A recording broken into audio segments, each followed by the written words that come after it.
My name is Vivian Castellano. I'm 35 years old, and I can tell you the vineyard, the vintage, and often the exact barrel a wine came from before I've even swallowed it. I'm a master sommelier and a certified wine fraud investigator, one of maybe 200 people in the country insurance companies call when a priceless bottle turns out to be something poured from a garden hose. Tonight, standing at the back of a press launch with a folded lab report in my clutch, I had 4 minutes before 3 dozen journalists would raise a glass to a wine that wasn't what my family had told them it was. What none of them knew, what my sister especially didn't know, was that the empty bottle sitting in a velvet-lined box in my own cellar had already told me everything, 3 days before I ever set foot in that room. Welcome back to her final chapter, where every story starts with silence and ends with power.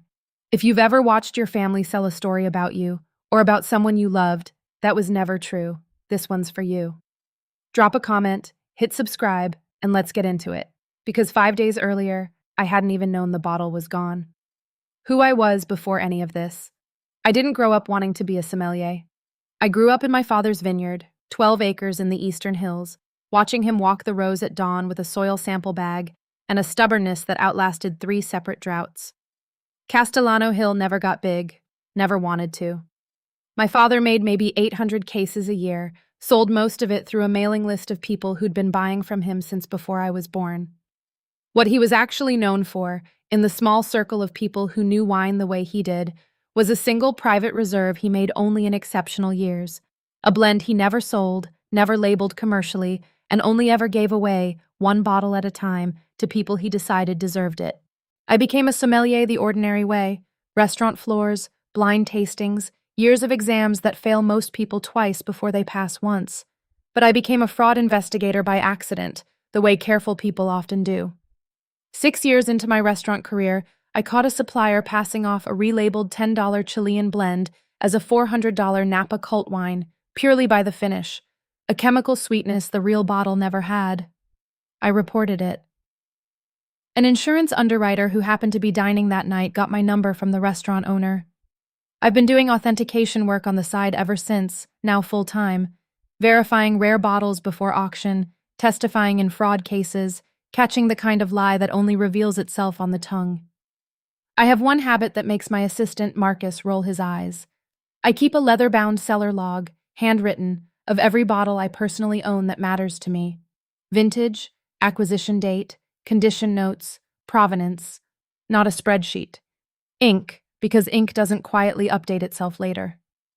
I started the log the year my father died, 6 years ago, the same week he left me the last 12 bottles of his private reserve, the 2011 vintage, the best he ever made, the one he always called, half joking, the only inheritance worth arguing over. I don't talk about those 12 bottles at family gatherings. It isn't a secret. It's just never come up, because in my family the things that come up are always about my sister's new venture, whatever it happens to be that year. Which is exactly why, when my mother called on a Sunday asking if I'd come to Renata's big wine launch the following Friday, I almost said yes without asking a single question. The call that reopened everything. You have to be there, Viv. It's a huge night for your sister. My mother's voice carried that particular polish she uses when she's already decided how the evening will be described to relatives afterward. Renata, 3 years younger than me, had spent the past year building something called Castellano Legacy, a new commercial wine label, she explained, reviving Dad's vision for a wider audience. There was a press launch Friday at a downtown gallery space, she said. Investors, wine writers, a few local news outlets. It's what Dad would want, my mother said, seeing his name carried forward. You'll be so proud. It's what Dad would want. 5 words I'd heard some version of my entire adult life, always deployed to close an argument, never once to open a real conversation about what he actually wanted, which, I happen to know, better than anyone in that family, had almost nothing to do with scale and everything to do with restraint. I told my mother I'd try to make it. I didn't say yes outright, and I remember that clearly, because the gap between I'll try and what she'd later tell people I'd promised would matter enormously by the end of that week. I hung up, poured myself a glass of something ordinary, and thought, without much alarm yet, about what reviving Dad's vision could possibly mean for a man who'd spent his whole life keeping his best work deliberately small. Why we stopped trusting each other with what mattered. To understand what happened at that launch, you need to understand a Tuesday afternoon, 6 years earlier, 3 weeks before my father died. He'd been sick for months by then, and he asked me to drive out to the vineyard alone. Not my mother, not Renata, just me. We sat in the tasting room, the 12 remaining bottles of his 2011 reserve lined up on the counter between us, and he told me plainly that he wanted me to have all of them. Not the vineyard, he said. Renata's better with the business side. She'll want to run things, and that's fine. But this, he touched the nearest bottle. This was never a business. This was the one thing I made exactly the way I wanted. No compromises, no market research. I want it to go to the one person who understands why that matters. We had his attorney draw up a formal bequest that week, separate from the general estate. The 12 bottles, itemized by case number, transferred to me specifically, with a short letter attached in his own hand explaining why. I had each bottle professionally stored and insured within the month. I told my mother about it plainly, the same week. "That's nice, dear," she said, and asked whether I'd seen Renata's new business cards. I mentioned it to Renata once, at a holiday dinner not long after. She said, "Cool, can I try one sometime?" I said of course, and she never asked again, and I never offered, and I assumed, the way I'd assumed most things in that family, that the subject was simply closed. I kept the bottles in a climate-controlled cellar I built specifically for them, opened exactly one a year, on the anniversary of my father's death, alone, in the tasting room where he'd first told me why they mattered. I never once considered any of it secret. It simply never came up in a family where the ongoing subject, for as long as I could remember, was Renata, her ventures, her ambitions, her particular gift for making every room feel like it existed to fund her next idea. Here's the part I don't say out loud, even now. Some small, stubborn piece of me still hoped that someday someone in my family would ask about those bottles the way I understood them. Not as inheritance, not as an asset, but as the truest thing my father ever made. I told myself the bottle's meaning to me was private and complete on its own, and mostly that was true. But there was a smaller, less noble hope tangled up in it too. That being trusted with the realest part of him might, eventually, make someone in that family actually look at me the way he had. The voice that warned me. Marcus has worked with me for 5 years, and he has exactly no patience for what he calls the Castellano exception, the way I'll excuse from my own family things I'd flag instantly in any client's cellar. "Why are you photographing your log pages?" he asked Thursday afternoon, watching me pull the leather book off the shelf. "Just want records handy in case it comes up at the launch." "Why would your father's private reserve come up at your sister's commercial wine launch?" He crossed his arms. "You told me yourself she's never once asked to actually understand those bottles. Just tried one, once, years ago." "Maybe I'm overthinking it." "You don't overthink. You underreact, on purpose, specifically about your family." He shook his head. "If something feels wrong walking into that room, you leave. You don't owe anyone your calm just because they're related to you." I told him I'd probably just have an unremarkable evening and be home by 10. He didn't look convinced, and honestly, neither was I. I packed the log photographs and my portable testing kit into my bag anyway, out of habit more than expectation, and drove downtown with my father's handwriting sitting on the passenger seat like a second passenger. The night it stopped being ordinary. The invitation said small press preview, close friends and family welcome. What I walked into was a converted gallery space with easily 200 people, a step-and-repeat backdrop reading Castellano Legacy, a new chapter, and a check-in table where a young woman with a tablet had to search my name twice before finding it, filed under Family, General, beneath a long list of wine writers and investors I didn't recognize. Close friends and family. I counted press badges on at least 40 separate lanyards before I even reached the bar. Stay with me, because what I noticed next, I noticed in the time it takes to hand someone a coat. The first thing I noticed was my mother's dress. New, the kind purchased specifically for a night meant to be photographed, not pulled from an existing closet. The second thing I noticed was the tasting stations, 6 of them, pouring a line called Castellano Legacy Reserve at $45 a glass, the label design clearly modeled on my father's original hand-drawn vineyard sketch, except reproduced, glossy, mass-printed, a version of something that had never once, in his lifetime, been allowed to look mass-produced. The third thing I noticed was a small glass case near the stage, lit, roped off, holding a single bottle. No glossy label, my father's actual handwritten cork tag visible through the glass, a printed card beside it reading, "The Original, 2011 Founders Reserve, the last surviving bottle of Antonio Castellano's legendary private vintage.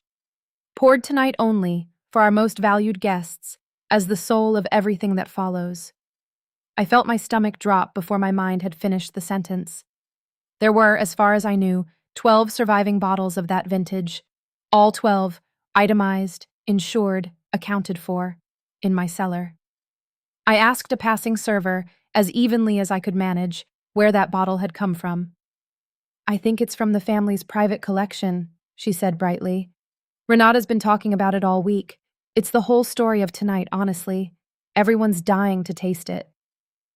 I should have kept my expression neutral. I want to be honest that I could have simply left, dealt with it privately in the morning. I did not leave. What I found alone, in a room behind the gallery, I found Renata in a small staging room off the main gallery, checking her phone, a clipboard-carrying assistant nearby confirming the evening's pour schedule. "Viv, you made it." She looked genuinely pleased, which somehow made it worse. "Isn't the Founders Reserve case beautiful? It's the centerpiece of the whole story tonight. That's one of Dad's 12 bottles, Renata. Where did you get it?" "I know whose it was." She didn't quite meet my eyes. "Mom said there was one extra bottle in storage at the old vineyard office, separate from your cellar. She thought it made sense to use it, one bottle for the story, and the rest of tonight's pour is the new commercial blend, inspired by his style." "There is no extra bottle, Renata. All 12 are accounted for, in my cellar, under my name, on the insurance policy, in the bequest Dad's attorney drew up." Her hand paused on her phone. In her face, I watched something complicated shift. Not quite guilt, more like someone recalculating a math problem they'd assumed was already settled. "Mom said it was fine. She said it was still technically part of Dad's legacy, and that using one bottle to tell his story, to launch something that honors him, made sense. Mom doesn't own that bottle. I do. On paper, with his handwriting on the bequest. It's not that big a deal, Viv." Her voice sharpened, defensive now. "It's one bottle for one night to launch something that's going to carry his name forward for years. He'd want that." She turned to face me fully. "It's what Dad would want. We didn't think you'd actually mind." I asked her very calmly how a bottle from my temperature-controlled, alarmed cellar had ended up in a glass case downtown. Her face went very still. "Mom said she still had a spare key from helping you set up the cellar system years ago, in case of emergencies. I had, in fact, given my mother emergency access to that cellar the year I built it, back before I understood exactly what emergency would eventually come to mean in this family." I stepped out of the staging room, hands steady in the particular way they go when I'm doing careful work instead of feeling anything yet, and texted Marcus one line. "They took one of Dad's bottles from my cellar and are pouring it tonight as the hero of a commercial launch in front of press." He called back within seconds. "Viv, that's not a family disagreement. That's theft of an insured, individually bequeathed asset with a paper trail a mile long. Do you want me to call the attorney right now?" I looked back out toward the gallery, toward the glass case glowing under its spotlight, toward a table near the stage where a woman in a blazer sat quietly checking something against a printed sheet. The evening's official wine writer for the region's largest paper, I'd later learn, cross-referencing tasting notes against the press kit's claims with the particular skepticism of someone who does this for a living. "Not yet," I said. "I want to see how far they let this go first." The toast. By 8:30, Renata took the small stage, a microphone in hand, my mother beaming beside her. Renata thanked the room for coming, thanked the investors who believed in this vision, thanked our mother for keeping Dad's spirit alive in every part of this. Then she gestured toward the glass case.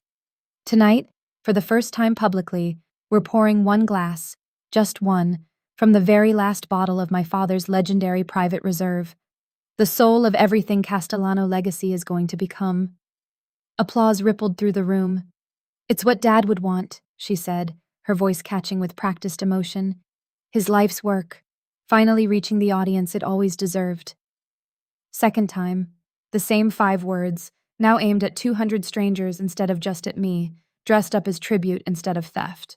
A sommelier on Renata's team, someone I didn't recognize, clearly hired for the event, carefully opened the case and began pouring careful 2-ounce tastes into a line of glasses at the front table, reserved for the region's most prominent wine writers.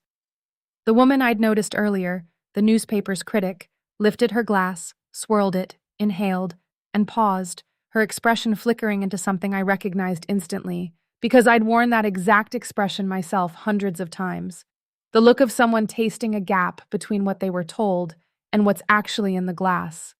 Stay with me, because what happened over the next 6 minutes, I'd already planned out completely by the time I saw her pause. What I did with the silence. I didn't raise my voice. I want that understood clearly, because the version of tonight my mother would tell people afterward would try very hard to make it sound like I had. I walked toward the front of the room, past tables of guests, still murmuring appreciatively over their glasses, and stopped near the tasting table, close enough that the critic looked up at me, then back at her glass, then at me again, recognizing, I think, that I wasn't simply another admiring guest. I let the silence sit. 3 seconds. 4. 5. Long enough for the room's attention to begin drifting toward the front, sensing something shifting before they understood why. "I'm sorry to interrupt," I said, loud enough to carry without a microphone. "But before anyone writes about what's in that glass, I think this room deserves to know what it actually is." I opened my bag and took out the leather cellar log, along with 3 photographs, the bequest letter in my father's own handwriting, the insurance policy listing all 12 bottles by case number, and a photograph taken that same week of my own cellar shelf with 11 bottles remaining and 1 conspicuous gap. "My name is Vivian Castellano. I'm Renata's sister, and I'm also a certified wine fraud investigator." A ripple moved through the room. Phones began quietly emerging. "That bottle in the case tonight is one of 12 my father bequeathed to me specifically, 6 years ago, by name, in writing, before he died. It was taken from my private cellar without my knowledge or consent sometime in the last 5 days." Renata's face had gone rigid at the podium. "Viv, this isn't the time." "It's exactly the time," I said, calm, even, the voice I use walking a client through a fraud finding. "Because that bottle is being poured tonight as the anchor of a commercial story, in front of press, without my consent, and I don't think anyone in this room actually knows what's in the rest of their glasses either." The wine critic set down her glass slowly. "I have to say," she said, addressing the room more than me, "this doesn't taste like a 2011 private reserve to my palate. There's a sweetness on the finish that doesn't match anything I've read about Castellano Hill's style." "That's because it isn't from the case," I said. "That's the commercial blend, poured from the same case display, after the original bottle ran out 2 glasses ago." I turned to the sommelier who'd been pouring. "Isn't that right?" He froze, glass in hand. We were told to keep pouring from the case once it emptied, to keep the story going through the whole tasting." A wave of murmurs moved through the crowd. My mother stood abruptly from her seat. "This is a misunderstanding," she said, her voice pitched to carry warmth even as her hands trembled against her clutch. "The bottle is part of the family's legacy. Viv knows that. We simply thought—" "You had a key to my cellar for emergencies," I said. "This wasn't an emergency. It was a marketing event." Renata tried a second time, her voice cracking at the edges. "Nora, Viv, please, we can sort out the details after tonight. There's no need to embarrass—" "It's not a detail," I said. "It's an insured, individually bequeathed asset, and telling 200 press guests they're tasting something they aren't isn't a family misunderstanding. It's fraud, and I have documentation to prove exactly what happened." The wine critic was already writing, fast, her pen moving across a small notebook.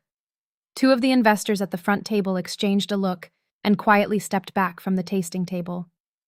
Renata tried a third time, quieter now, almost pleading, aimed only at me.